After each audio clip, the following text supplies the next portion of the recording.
PodQuest. Somebody was doing the weather.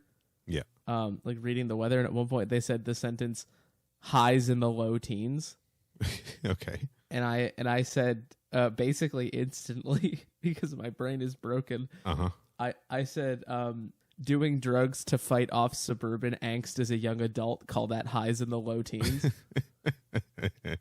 And I was like, nobody laughed enough at it. Like it was too funny to get the lack of a reception it got.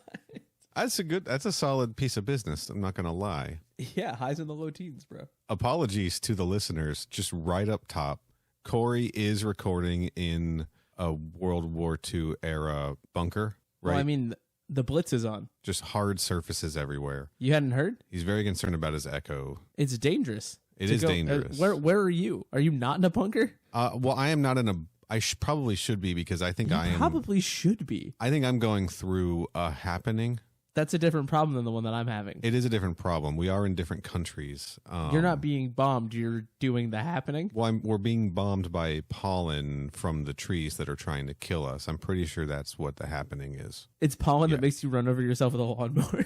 Well, I had that intrusive thought earlier, so that's what made me think it might be a... Do you think that was pollen related, or could it have been anything else? No, because it's...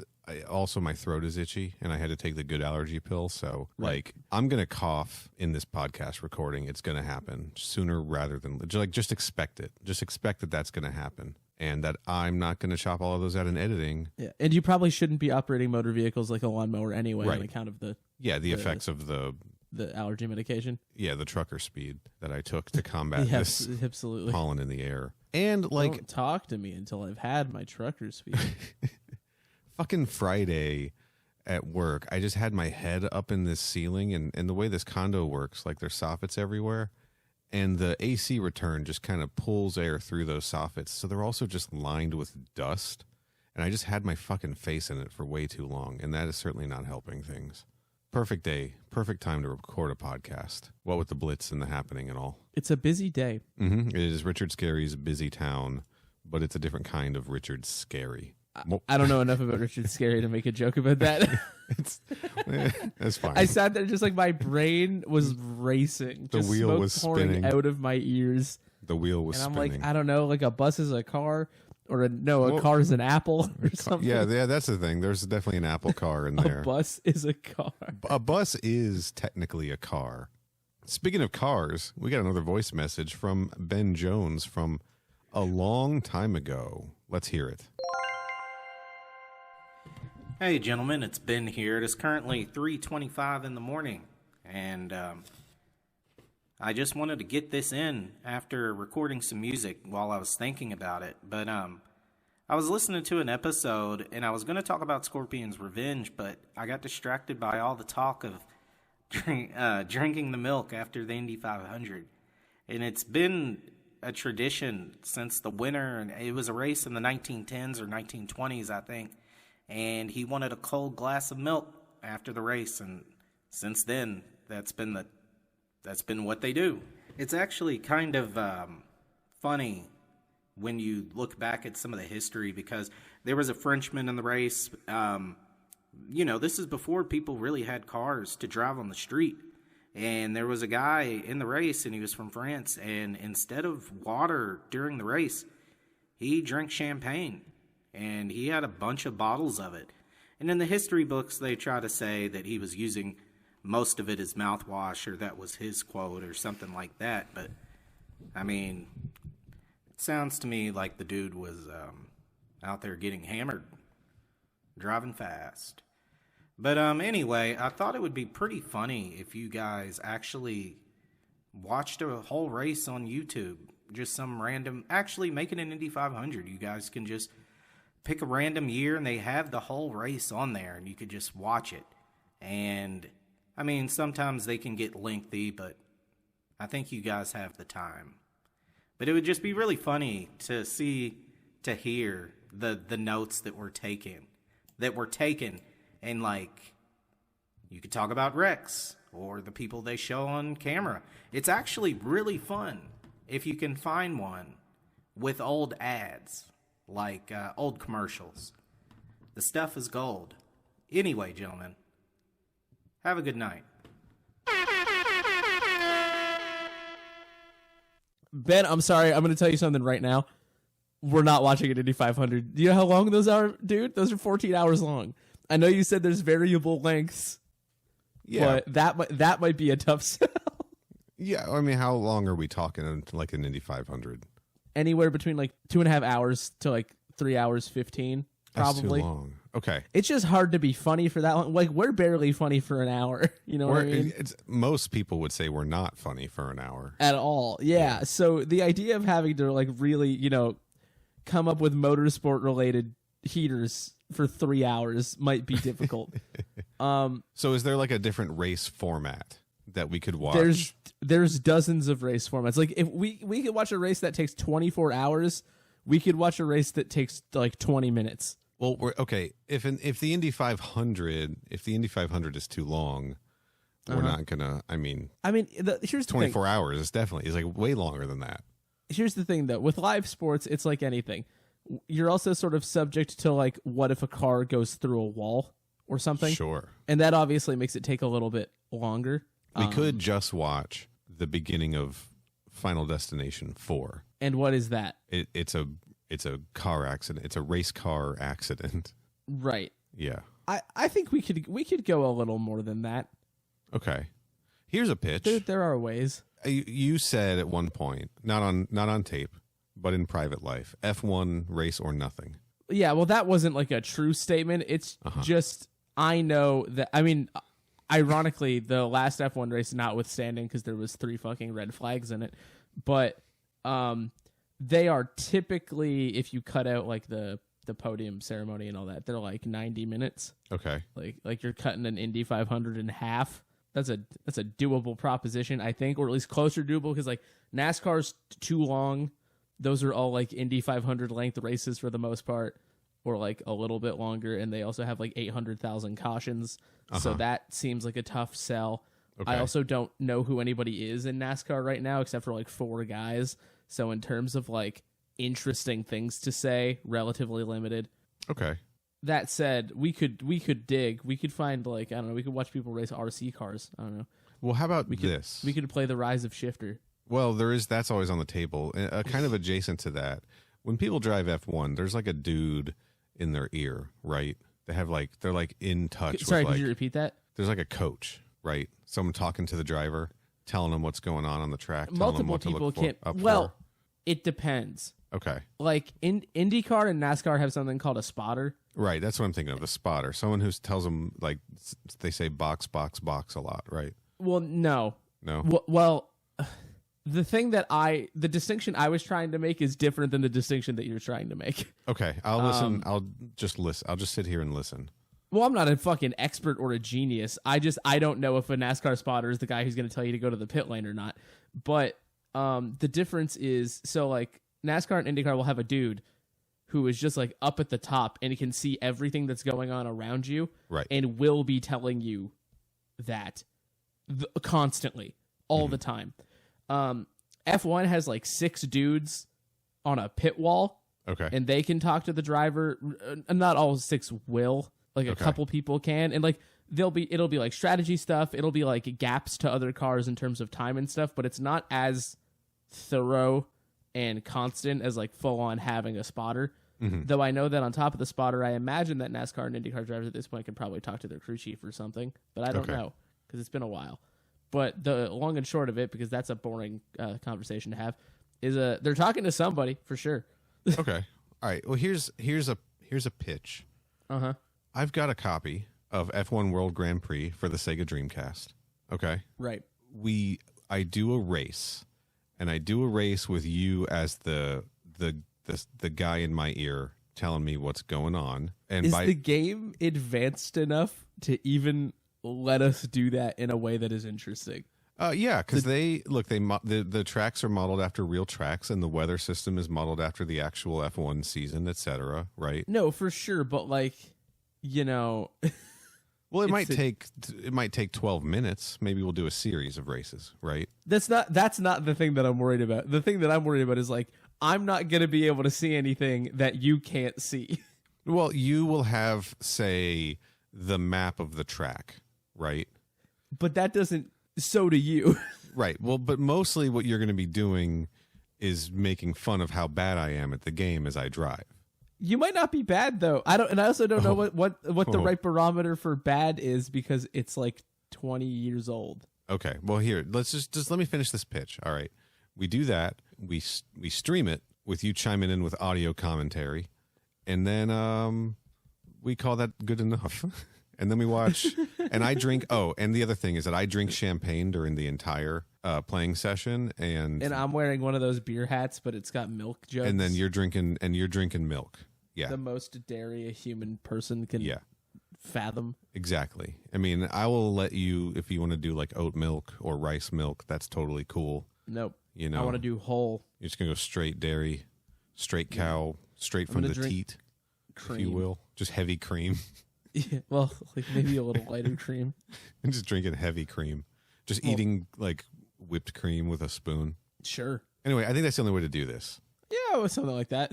Yeah, we'll work it out, and then we'll put the video up on our YouTube channel. Fuck it, why not? And that is a threat. Yeah. So this is a threat, and this does not come with a money raising obligation.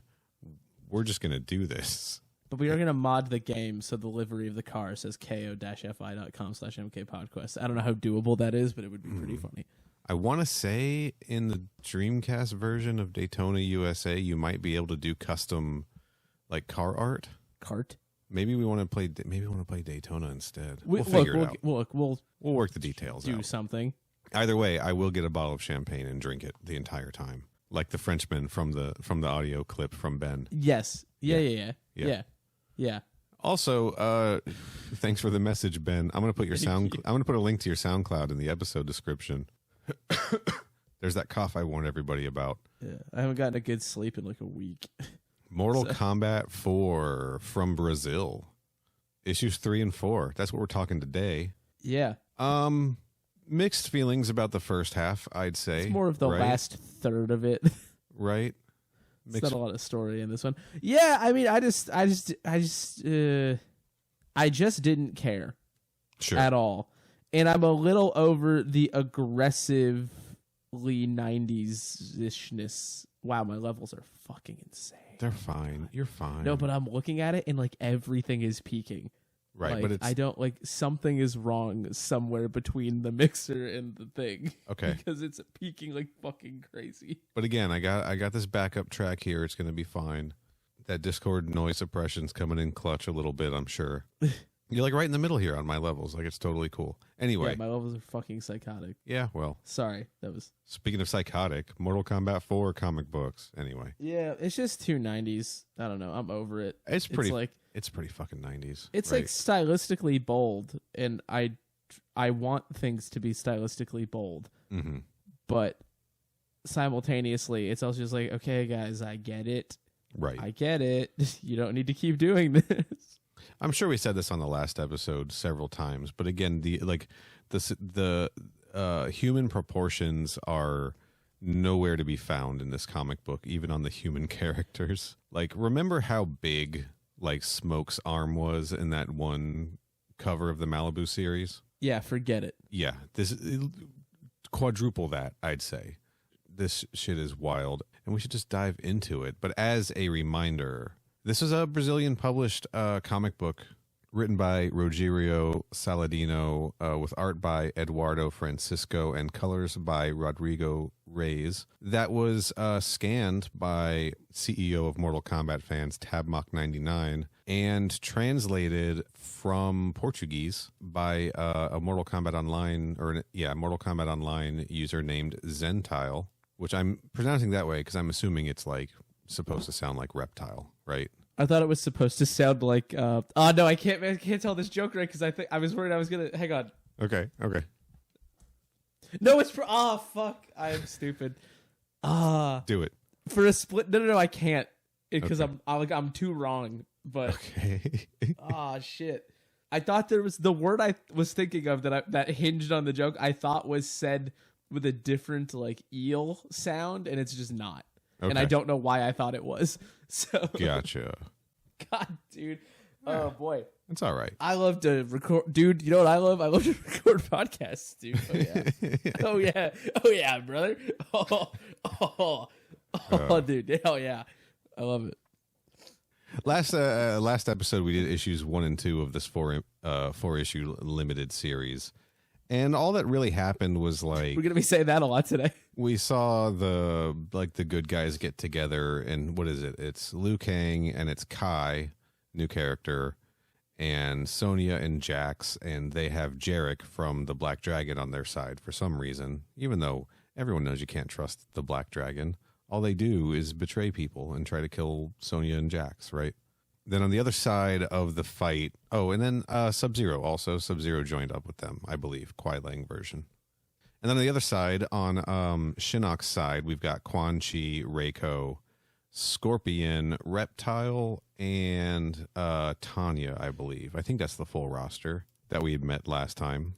And by the end of those books, Sub-Zero had killed Reiko, and Kai had killed Reptile, and Quan Chi has raised an army of the dead to go kill the rest of, quote, Raiden's friends, right?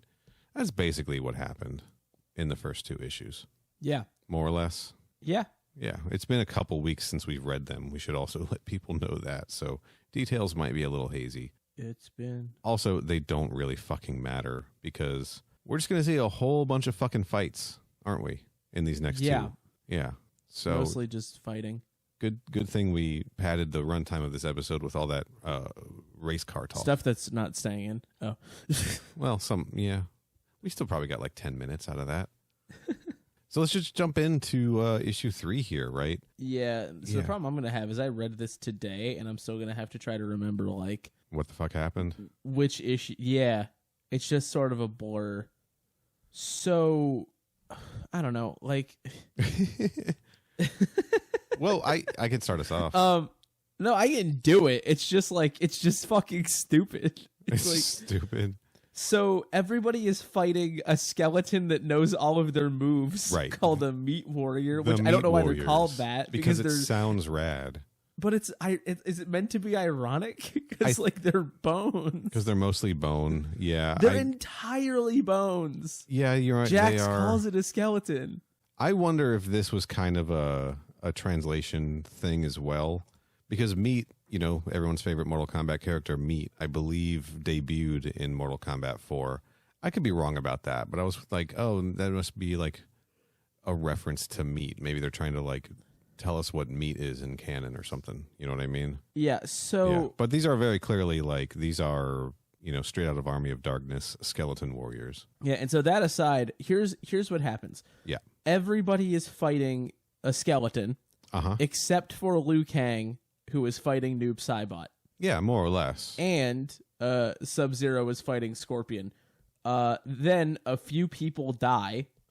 And after that happens, or actually, I may have this slightly backwards, but in any case, the only other really relevant thing that happens in the midst of all of that is Goro comes back to kill Johnny Cage. Sure. And Jax tries to stop that from happening.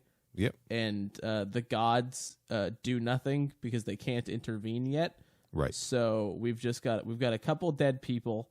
Only 2, actually, I think. No, is it 1? Is it only 1? Kai dies. Issue 3? Kai, yeah, for sure. Yeah. It might just be Kai. Johnny Cage almost dies. And yeah, it's just Kai. But anyway, this is entirely people fighting and Raiden and Fujin talking about why they're not intervening. Right. That's all of issue 3.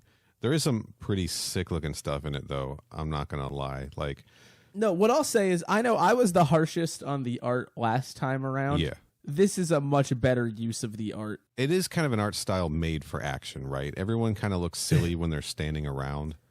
You know? But also I feel like they were like, well, we only got 2 issues left. What if we did some of the craziest shit you've ever seen in your fucking life? Right, which they do.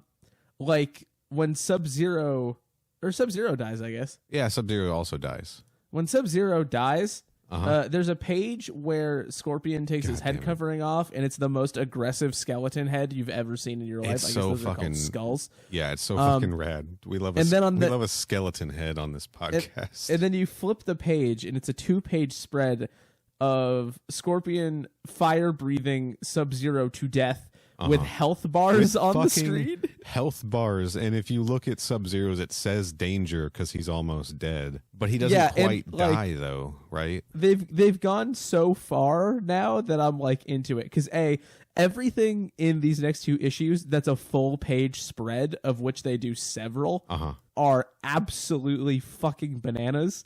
Yeah, and there's some really cool stuff like when Scorpion gets the chain out and hooks onto Sub-Zero. Right.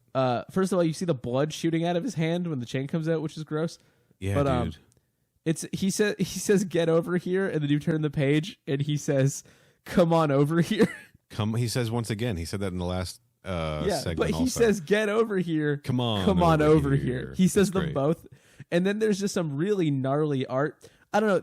I maybe because it's more violent as well, but like this just feels like everything's just like the Goro page when Goro arrives. God damn it, that fucking Goro page. It's just fucking so crazy. It doesn't make it. I can't make sense of what we're looking at in that image. I'm not gonna lie. Traps mostly. Yeah, but also he's like vomiting almost. Like there's he's so just much spitting a lot because he's shouting. It's all over the place though, and yeah, these are. I don't even. It makes me. It's a little gross to look at. I'm not gonna lie. That Goro page kind of. You think so? For me personally, I'm not. To each He looks their like own. he looks like Scrappy Doo. But his head is like Scrappy the Doo- size of one of his fingers. There's a point where Scrappy Doo has a tiny head, right? Do I have this right? Because I know there's a point where Scrappy Doo is a big head. Scrappy Doo in the live action movie when he turns into a big monster. Yeah. Okay. Are you familiar with this? I might be. You might be. Okay. Well, we need to rectify that right now. Just put Scrappy Doo big monster. Scrappy Doo big head is an autocomplete. Let's take a look. Okay, at but that. but there's a point where it's Scrappy Doo big body or big body small head. All right. There's a point where that happens. I have not seen Scooby Doo 2 in a very long time. Yeah, this is absolutely fucking. You're 100% right. This is Goro. You're absolutely correct on this. Hold on, image incoming. I've seen it. I know exactly what I'm talking about. Yeah, that's it. Picture Scrappy Doo when he becomes the big monster. The big monster, guy. but he's been defeated. It's not when he also has a big head. But in it's this post image, big head. But look at him in this image. Like this is Goro, right? But the arms are somehow too small. I might watch. I gotta watch this now. I gotta watch this again. It's been a minute. To watch this now? We're doing a podcast. We'll finish the episode and then I'll watch it. So let's just tear through this motherfucker. Yeah, I mean, like, here's the problem that we're gonna have with this issue, and I do mean it. It's all action. The only way we can talk about this is describing pages. So here's what I'm gonna say: read it, I guess, because I don't know what else to do. I think that this half does make it worth reading versus the first half because you do need to sort of like witness this shit. There's a hell of a lot of dialogue describing what's going on. It's very similar to a Charles Marshall script. Right. I mean, they even refer to Goro as the Prince of Pain no less than 5 times. Yeah, there is a lot of I'm saying the name of the guy. Yeah, but there's cool shit too. Like I'm just going to run through a few things from this issue that I thought were kind of sick. Nothing crazy, right? Like we see Jarek fighting the Meat Warrior version of himself. They talk about how ruthless he is, and then like Jax is like having fun fighting his Meat Warrior version of himself. But Sonya's struggling, which I call bullshit on. Also, that art deeply questionable. The Sonya art. The Sonya art is some of the. I'll be blunt about it. It's some of the most comical like boob drawing I've ever seen. Yeah, they go wild in this. It's unfathomable. Like it is, and that's mostly in the next issue. I mean, in the next issue, they essentially rip her entire shirt off. Also, which is what are you talking? Is this Mortal Kombat or Dead or Alive? Am I right? I don't like the characterization that she's like having trouble fighting her skeleton version. Right? It's weird to like put her to make her like a weird damsel when everybody else is just kicking ass, just because she's the only woman in the comic book, aside from Tanya, I guess, who does fuck all in this, by the way. Yeah, nobody's really doing much of anything. No. The Noob Saibot stuff was kind of cool. Like, I like seeing it. And again, this is Mortal Kombat 4 era, so they hadn't identified Noob Saibot as Bihan yet, because that really wasn't established until I think Deadly Alliance. It might have been Deception. But I do like the inclusion of Noob Saibot. I think, if I remember correctly, he was supposed to be just playable character in Mortal Kombat 4, but they didn't want a whole bunch of ninjas, so I think that's why Reiko has a ninja body, because they just made a new character out of that. And then Noob Saibot was like hidden in the code, and I think he's playable in Mortal Kombat Gold. But I like the inclusion of him here because he was planned to be on the roster, you know. And then I think he was again accessible as a hidden character. He looks cool. He's got his big scythe and shit, and that's fun. But is that a thing? I feel like it is in Noob certain Saibot's a big versions. scythe. Yeah, because in Mortal Kombat 4, everybody had a weapon, and that is the one thing that's kind of missing from this is the reference to the weapon combat in it. I've barely played that game. I don't remember that. What do I look like? A guy that played 3D Mortal Kombat games? I'm 14 years old. Noob Saibot does have I don't know scythe. what a weapon is. He does have scythe or scythe-like or sickles and stuff like that pretty He's often. got scythe-like abilities. Scythe-like weapons, I was going to say. Yeah. I mean, it tracks well enough. And we learn that he's, I don't know, part of the League of Shadows. Nope, that's the Batman Brotherhood thing. The Brotherhood of Shadows, right? He's part of the League of Extraordinary Gentlemen. He's in a league of his own.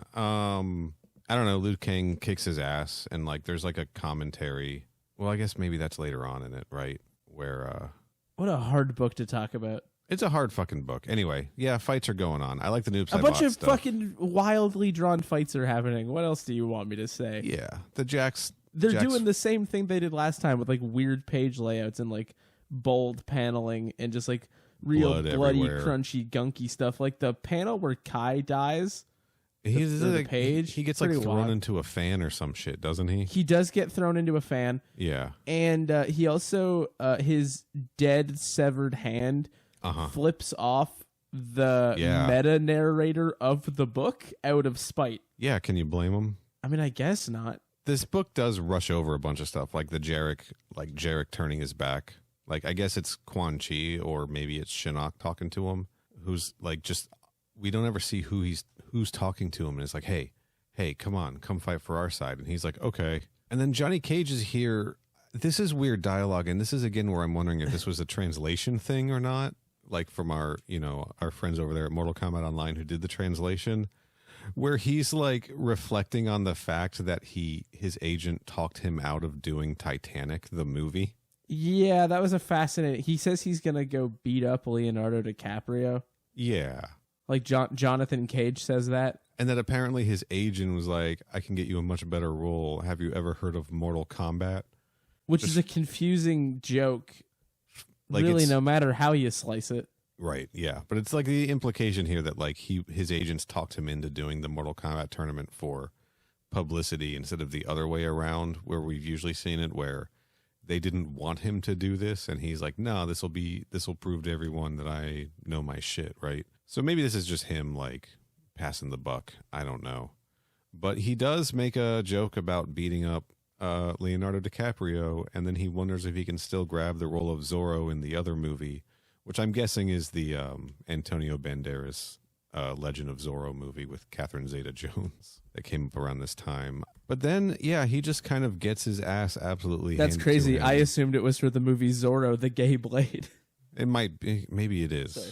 I just needed to remember what that movie was called, and it's so funny that there's a movie called that.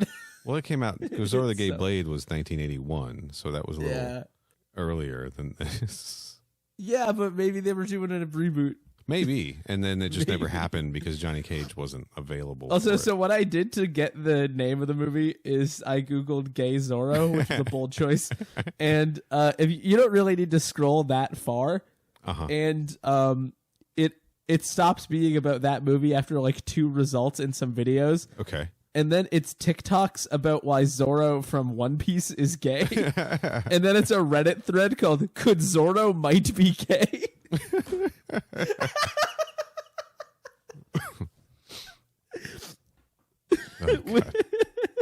That's good stuff. Which is the same energy as "Does Bruno Mars is gay?" But or why do they call it oven when you oven the cold food of out hot eat the food? Yeah, exactly. could Zoro might be gay? Also, I just realized in the text of the post they say it again. They say it again in the. Yeah, they say could Zoro might be gay, and then it says could Zoro might be gay. I got that feeling. Anyone else? Anyone else? Apparently, a large section of the internet also got that feeling. At least some TikTokers. Sure. That's all I'm saying. So, Goro shows up. Goro wants revenge. Goro wants to kill Johnny Cage, right?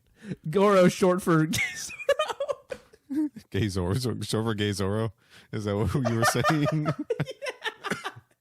Yeah. Okay. Yeah, absolutely. Yeah, right, sorry. 100%. Your levels are a little off. Oh, I just said it really quietly, and on my end, it's just peaking like you would not believe. Anyway, I'm allowed to say that. Sure. I was gonna make a joke, and then I'm like, I don't want to say that. I was gonna say I'm allowed to say that my dad was Gay Zoro, but I was like, okay, maybe I need to draw a line somewhere. Right. Some of my best friends are Gay Zoros. Some of my best friends I would have voted for Gay Zoro a third time for president. Anyway. My sister was lesbian Zoro. Christ. All right. So we learned that Johnny did not expect to see the Prince of Pain again, and that nobody did.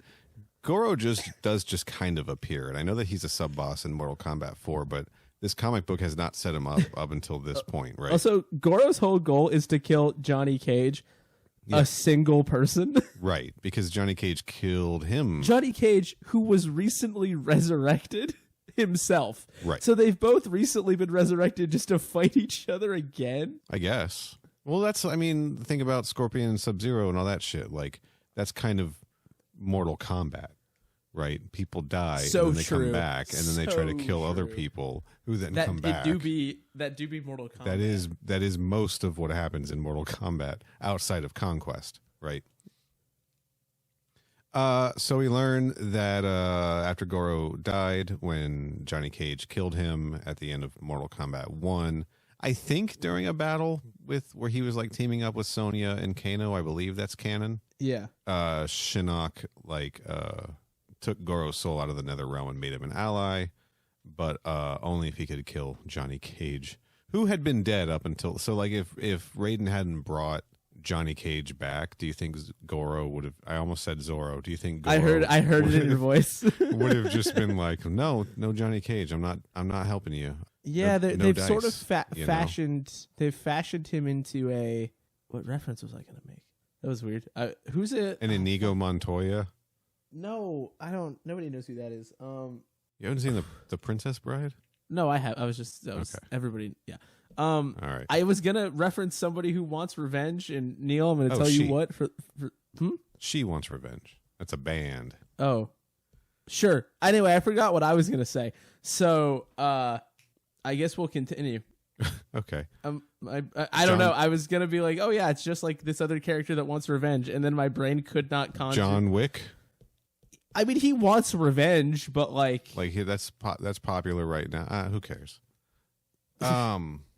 Agent Smith from The Matrix. I don't fucking know. Does Agent Smith want revenge? I think specifically against Neo. Yeah.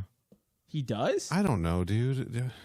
You're the Matrix expert on the podcast. Am I really? Relative to me. That's not the role I signed up for. It's what I put on the business cards. He wants revenge against all of humanity because we're we're not doing the joke where we have business cards.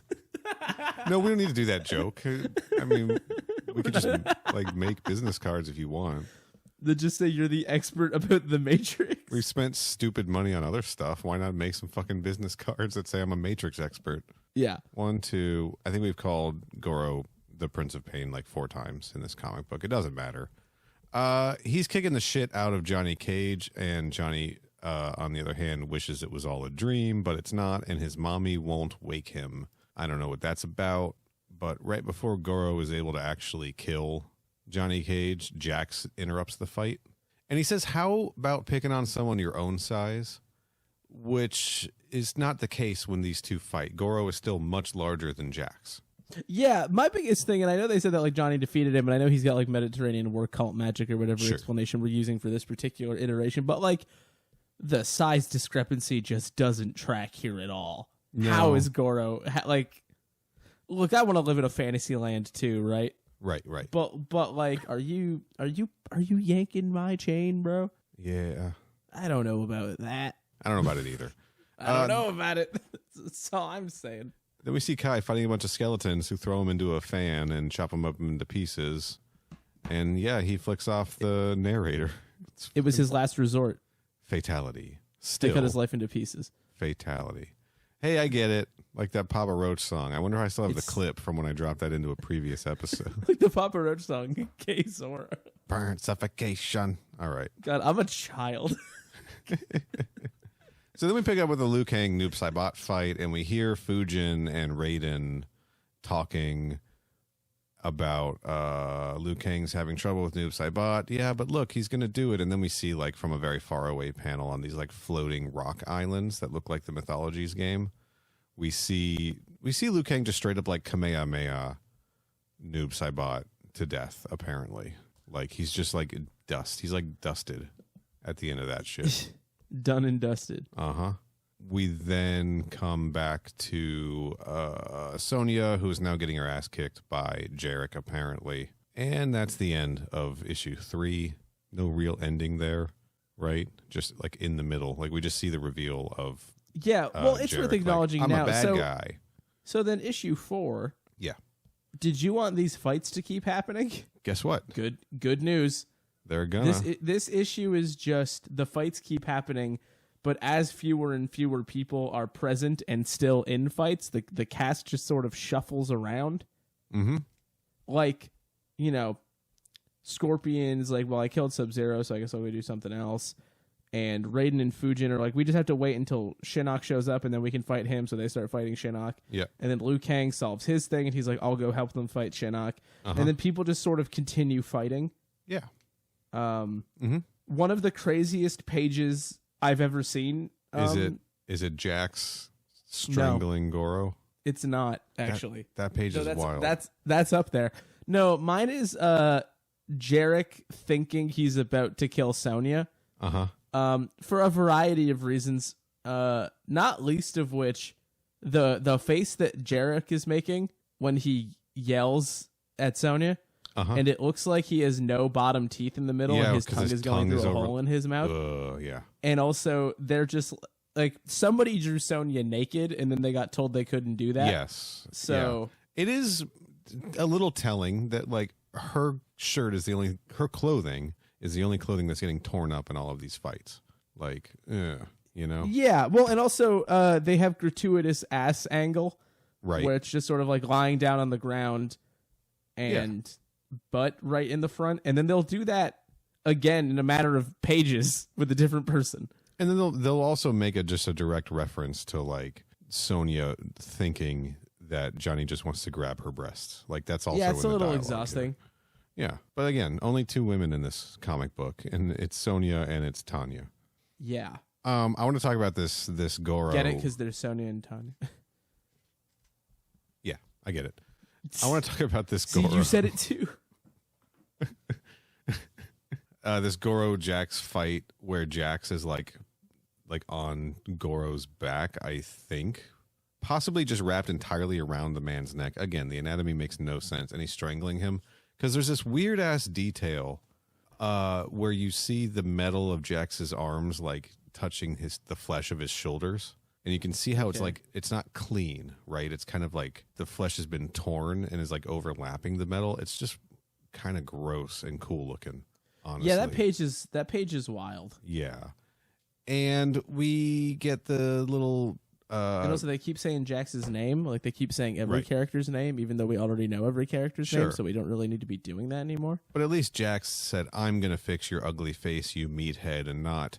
Jax is going to fix your ugly face, Goro, Prince of Pain, right? Yeah. Which is what Charles Marshall would write. Sure.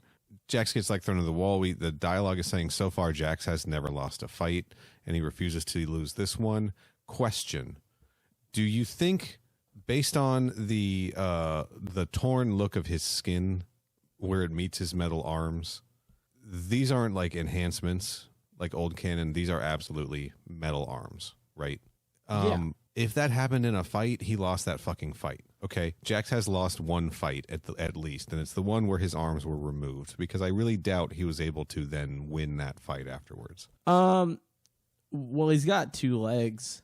But also his arms were ripped off. Adrenaline. I think this should say, so far, Jax has lost one fight. You kick a guy into a fan. Okay, all right, I'll give you that. Maybe that's what happened. I do like seeing how high up in the Temple of Light this fight is taking place, right? Jax is very clearly like channeling the strength of his dead grandfather who loves altitude. That's all. Just trying to force that in somehow. Jax rides a horse into one of the panels. I don't know, whatever. Because famously, Jax's grandfather loves heights and hates horses. But this does seem like the kind of place where his grandfather would love to be. How does he feel? Did we ask how he felt about giraffes? About giraffes, like tall horses. They're high up. Like draft horse. Ooh, boy. No, like a giraffe, not a giraffe. A giraffe. Not a. You're saying not a giraffe. Horse. A giraffe. Giraffe. A giraffe. Okay. What am I saying? The animal with the long neck. The ones like Jeffrey from Toys R Us was. Well, not like anthropomorphic. Well, like I mean, that's the species we're talking about. You're saying it funny. I'm sorry, but you're saying it funny. I'm saying the word giraffe. Right. What's the other way to say it? Giraffe, not giraffe. Giraffe. Whatever. It's, you know what? We're going to blame We're it on saying the the same shit. Yeah, we're saying it close. I understand you now. Okay. Giraffe, dude. No idea how Jax's grandfather feels about giraffes, but they are not horses, so he probably feels. Why are you saying it like there's an apostrophe after the G? Why are you not saying it that way? Giraffe. Because it's 2 syllables. You're saying it like good day, like giraffe. I'm not saying it like good day. Giraffe. You are. It's 2 syllables. Giraffe. I am saying. You're saying it was 1. No. Fuck. Draft. This is what tears the podcast apart. That's 2 syllables. Not when you say draft. Draft. That's whatever. Listeners, write in. Dude. Send in voice clips of you all saying that animal's name. The boys at mkpodquest.com. This is bagel all over again for me, dude. Are you a bagel person? Yeah, I say bagel. You say it wrong. No, I don't. Yes, you do. Nobody ever even tried to challenge me on it until I was in high school. It's bagel. Bagel. It's not. It's bagel, dude. Anyway, so everyone's losing these fucking fights, right? Johnny Cage is almost dead. Kai is dead. Sub-Zero is dead. Sonya's getting her ass kicked by Jarek. And then, boom, Shinnok is here. Looking fucking stupid. I'm going to just say it. I don't like the Shinnok drawing when he's revealed. No, it's right? A little too, like, fun. Yeah. He looks like jaunty almost. It's like he's like versus everyone else in the comic book. He's lacking detail somehow. I mean, there's plenty of it, but maybe it's just the outfit. His outfit has always looked kind of silly in my opinion. The color choices are weird. It's really green. Yeah, it's the green. That is. It's the He's green got a metal face like Dr. Doom would have. Shinnok MK4. Shinnok Mark IV. What happened to the other 3? Hey, yo. I know how to use words. I mean, he does have green. Like, it is a fairly... This could be just like the scan. You know, the colors coming through weird. Like, this is pretty accurate to his MK4 look. But it's a silly look. It's just a silly look. There's some cool looking stuff in this book, but I really don't know how to... I don't know what... I don't know. I don't... Yeah, let's just move on. All right. So, Raiden and Fujin have not been able to help out any of the Also, fights. on the next page, after they reveal... Sorry for interrupting. No. So, Shinnok arrives, and on the next page, there are 2 panels that deeply confuse me. There's one that appears to just be a picture of Earth, like a photograph. Yes. Like that a human person took in real life, not the Mortal Kombat world. Yeah, that is a stock photo of... Yeah. And then directly next to that, there's the guy from the animated Atlantis movie. That is totally him, isn't it? Holy shit. I don't know what his name is, but he's here as well, and he doesn't look happy to be there. Theodore or some shit? It's probably some... What? I was just going to say it's probably like gay Theodore or something. You're not... I don't think you're that far off. Hold on. His name is Milo. Okay. That's But I thought he had a last name also. His name's not Gay Theodore.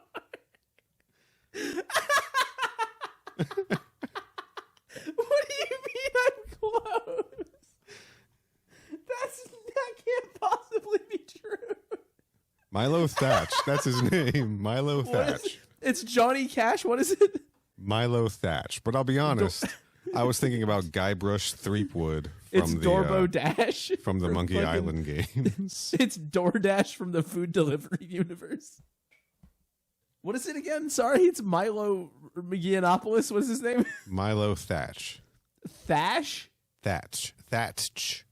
Thatch. Thatch. We should just spell words at each other now to make sure we don't have another You're saying them weird. giraffe situation.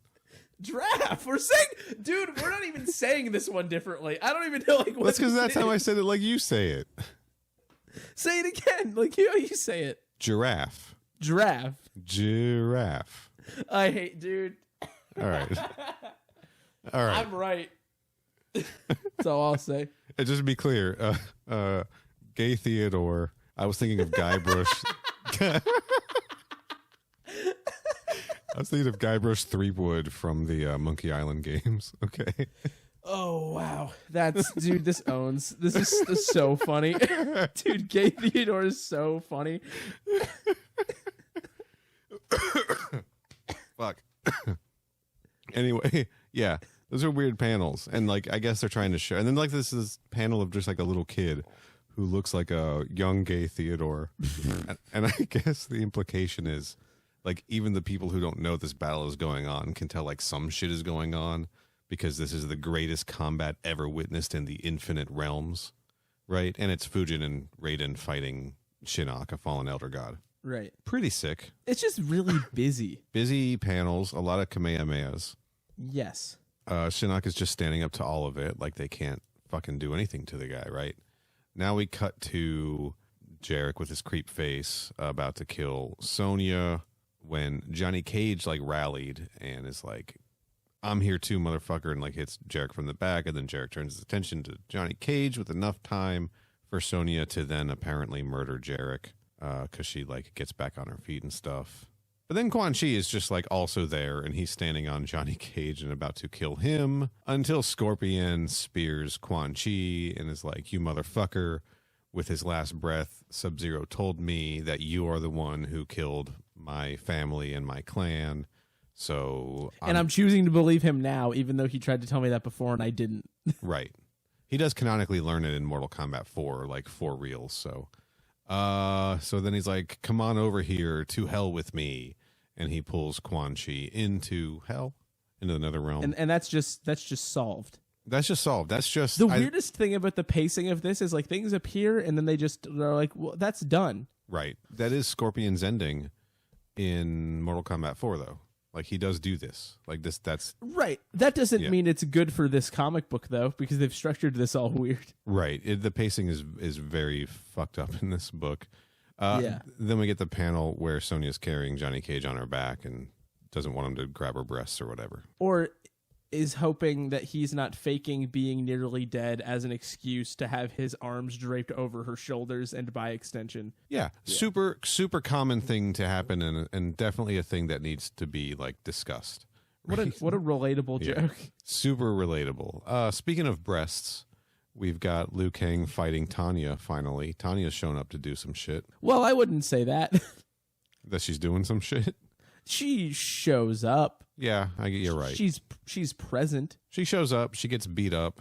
She gets, and then Liu Kang is like, I just keep defeating Shinnok's minions, and then someone else shows up to fight me, and it's like, oh my god, they must be trying to distract me from something. I better go see what Raiden's up to. Yes. And what Raiden is up to is fighting Shinnok, and then he's like, Liu Kang, I'm glad you're here. Shinnok's getting stronger. We need your power, the power of the dragon. And then that happens with great speed. Mm-hmm. Liu Kang turns into a big giant dragon and eats Shinnok. Fatality, right? We've seen this so many times, right? We saw him do the dragon thing. I guess he was fighting Shao Kahn, but Shinnok was there. We saw him do the dragon thing in Mortal Kombat Annihilation. We saw him do it in Battle of the Realms. Yeah. When Shinnok gets giant and kind of merges with the one being and Liu Kang becomes the big dragon to fight him. Like, we've seen this. But yeah, that's the end of Shinnok. Liu Kang just turns into a giant dragon and eats the man. He does do that. And then we're just like jumping right to the aftermath of all of this shit. It says game over on the panel, right? Game over. The threat is over. Shinnok has been vanquished. Over? Game over. All right. And that's the last one I'll be doing, folks. Thank you so much. And just as a reminder, I can say that. So check, please. Thanks. Tip your waitress. So the gay is Mover. Liu Kang is there with Sonya and Johnny Cage, right? All of Shinnok's soldiers are gone.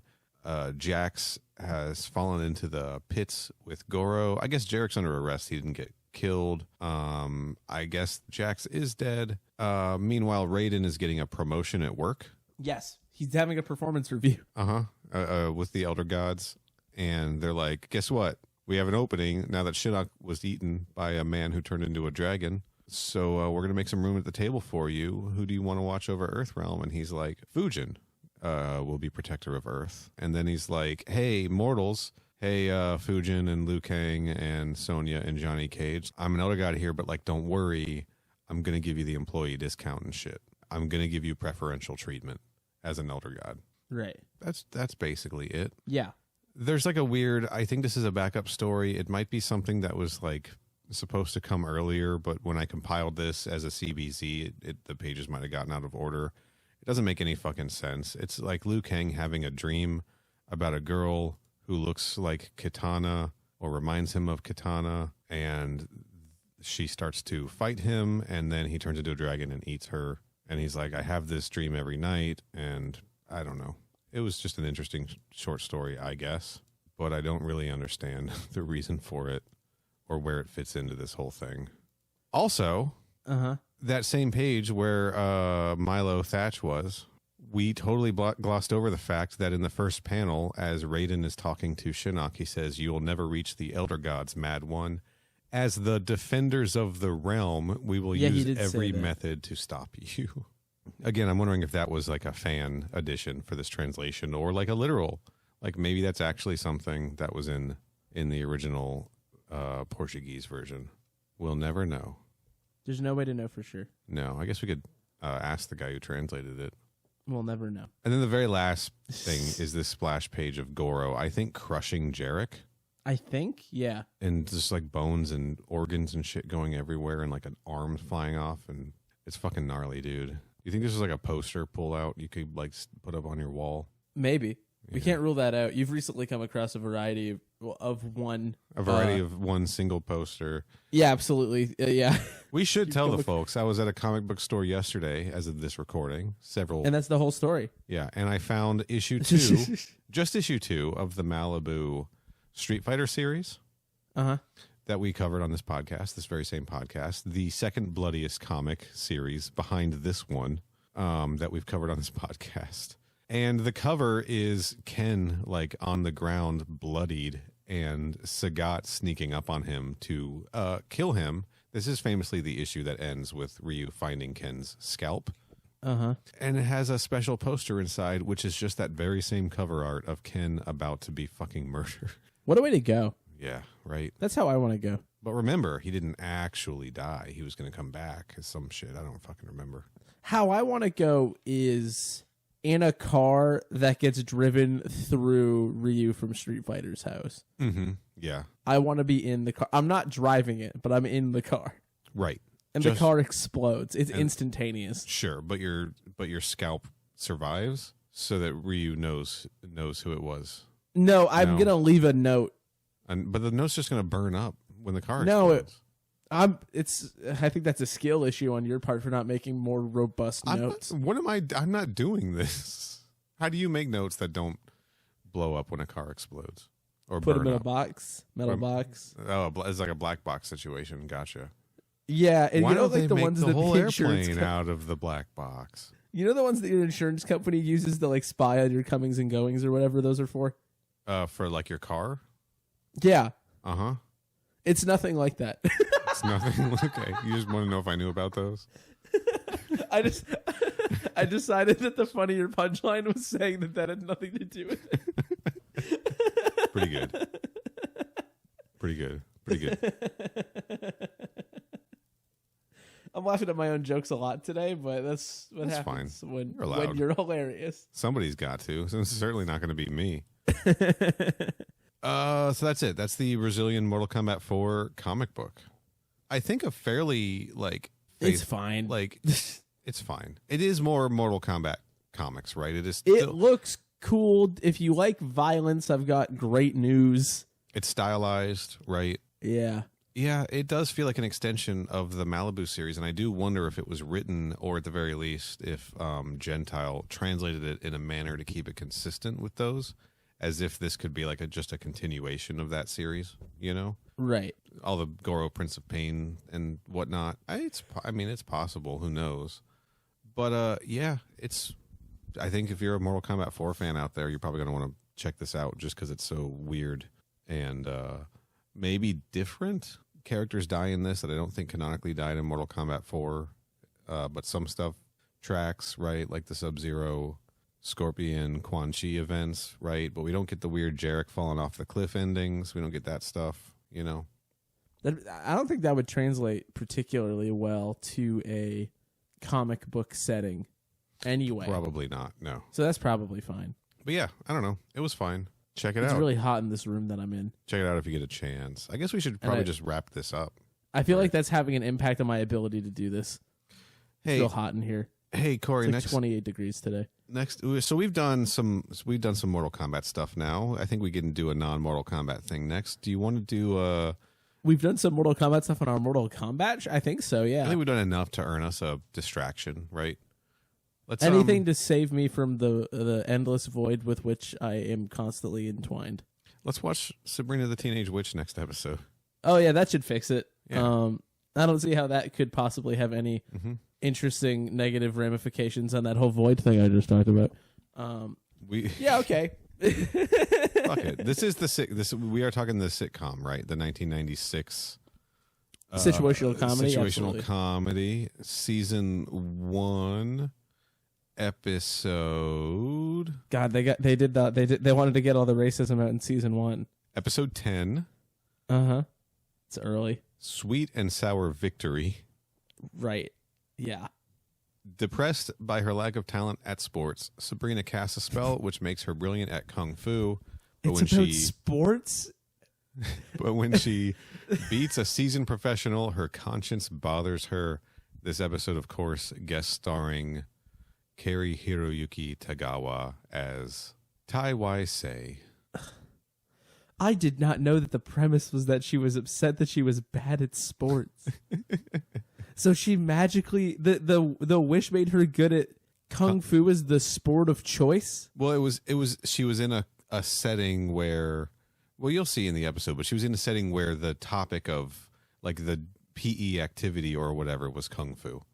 Has any gym class? Did your gym class do that? No, but my gym class was not taught by Paul Feig like this one is. So that's weird. Yeah. Mine was taught by, I thought most gym classes were taught by Paul Feig. That's weird. Maybe he just didn't know kung fu. Was yours Kevin Feig?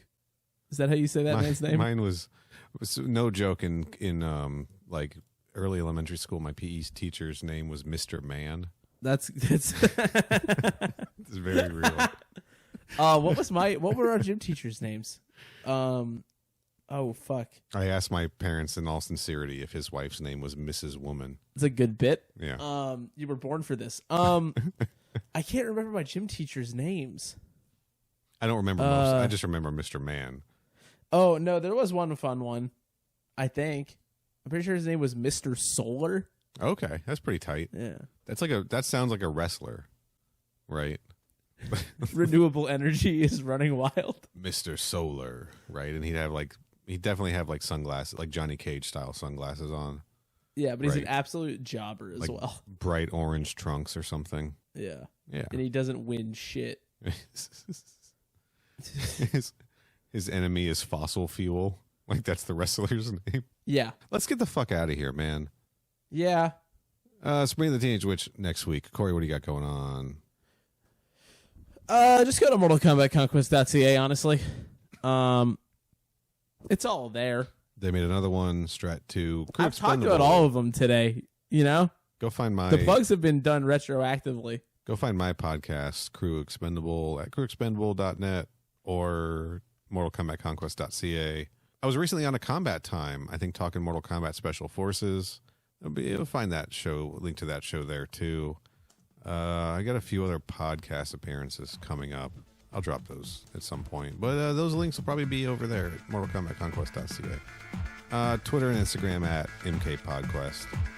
We're good, right? Yeah. Yeah. And as always, come on Gay over. Zoro. Come on over here. Okay. All right. Gay Zoro, come on over here. As always, come on, Gay Zoro. All right. Okay.